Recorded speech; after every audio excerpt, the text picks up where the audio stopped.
bliver jo nok lidt en identitet. Det der med at være fotograf. Men det er jo ikke noget, man selv tænker over. Jeg tænker jo ikke over det. Det er jo bare noget, jeg har i mit hoved hele tiden. Konstant. Når jeg vågner op om morgenen, så er det første, jeg tænker på, hvad skal der nu ske? Hvad for nogle idéer skal jeg nu finde på? Og det er flot at lave. Altså nærmest som om det er dine vinger, ikke? Og jeg tænker, det er noget med, at vi skaber en masse former og figurer. Og jeg har et kæmpe stort rundt sort podium med, som jeg synes kunne være fedt, at du stod på. Jeg havde et udgangspunkt, hvor hele optagelsen skulle foregå i noget skov. Og det kunne jeg pludselig ikke rigtig se for mig. Og vi havde den her fantastiske mulatte flamenco-danser til rådighed.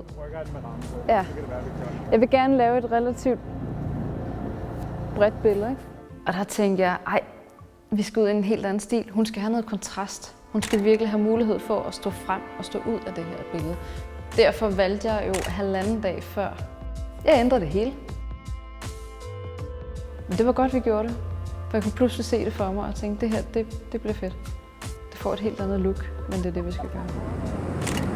Ja, det er flot. Så det jeg jo godt kan lide, jeg kan jo allerbedst lide faktisk, når du er mod lyset. Ja.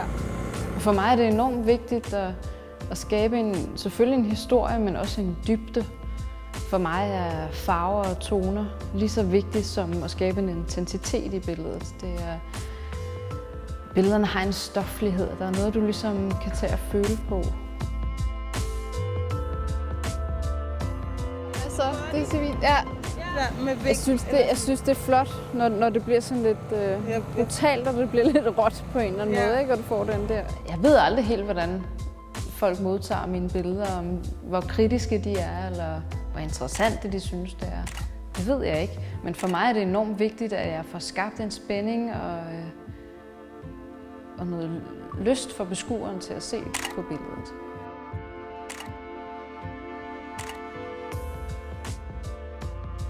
Det kræver en enorm stædighed, synes jeg, at være fotograf.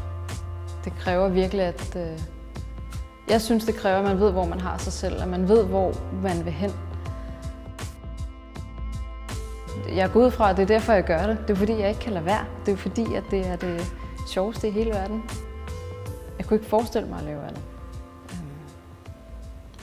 Men lige nu, der er det bare det, jeg skal. Fuldstændig. Jeg kunne ikke forestille mig at lave noget andet.